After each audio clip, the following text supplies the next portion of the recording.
denúncia realmente mostra aí um crime, ele cometeu um crime fazendo isso? Queria saber as consequências para o ministro da Educação. Olha, juridicamente, legalmente, a gente tem que trilhar alguns passos. Então, vamos ver o governo Bolsonaro, que é marcado pelo paralelo. Então, tem o gabinete do ódio, que é algo em paralelo.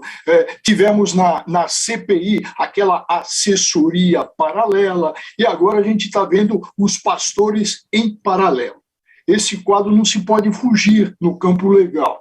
Agora, o que diz o Código Penal sobre a prevaricação? Atenção, prevaricação. Está no artigo, quem quiser, tiver interesse, está no artigo 319, eu pego um tipo, que é praticar indevidamente ato de ofício, ato do seu mistério, da sua atividade.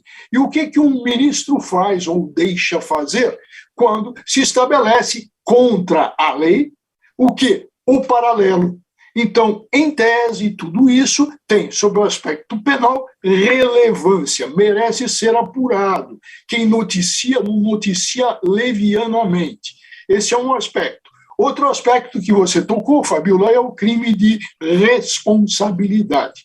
Isso aí é da competência, evidentemente, do parlamento, e lá existe aquela parede que é o presidente da Câmara de Deputados, que engaveta tudo. Então, nós temos aí esses dois pontos a considerar.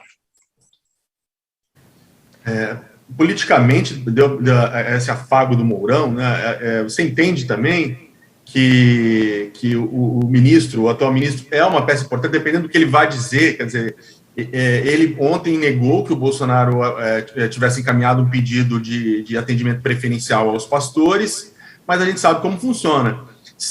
Juridicamente, qual a posição, qual a relevância do depoimento, ou do eventual depoimento do ministro, para preservação ou não, outra ponta, exposição do presidente Jair Bolsonaro? Olha, numa linguagem futebolística, Bombic, eu diria que o ministro livrou a cara do presidente. Exato. Por quê?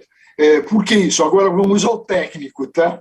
Saindo do campo futebolístico. Por quê? Porque um ministro nada mais atenção, nada mais do que um agente da autoridade do presidente da República. Um ministro não tem autoridade própria, ele tem em razão daquilo que lhe outorga o presidente da República. Ora, se por um lado ele livrou a cara do Bolsonaro, por outro lado ele se enterrou, né? Por quê? Porque assumindo isso, pergunta-se, então, de quem é a responsabilidade pelo paralelo?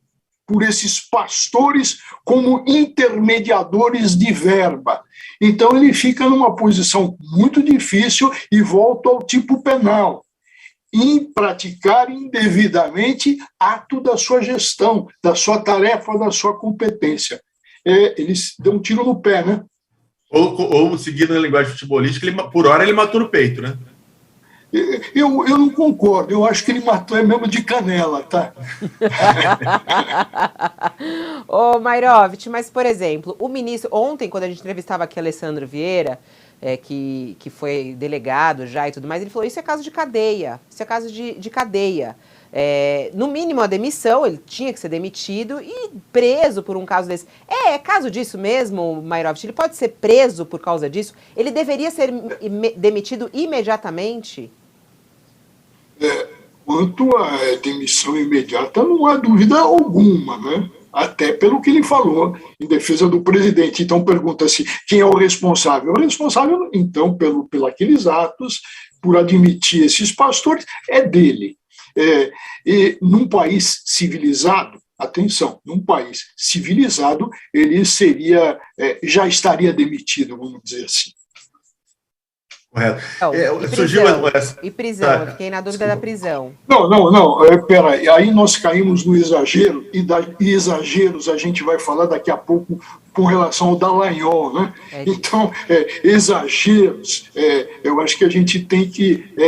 os romanos falavam cum grano salis, quer dizer, com temperança, nada de exagero, falar em prisão, sendo que nem processo existe ainda, no processo existe a ampla defesa, a presunção de inocência.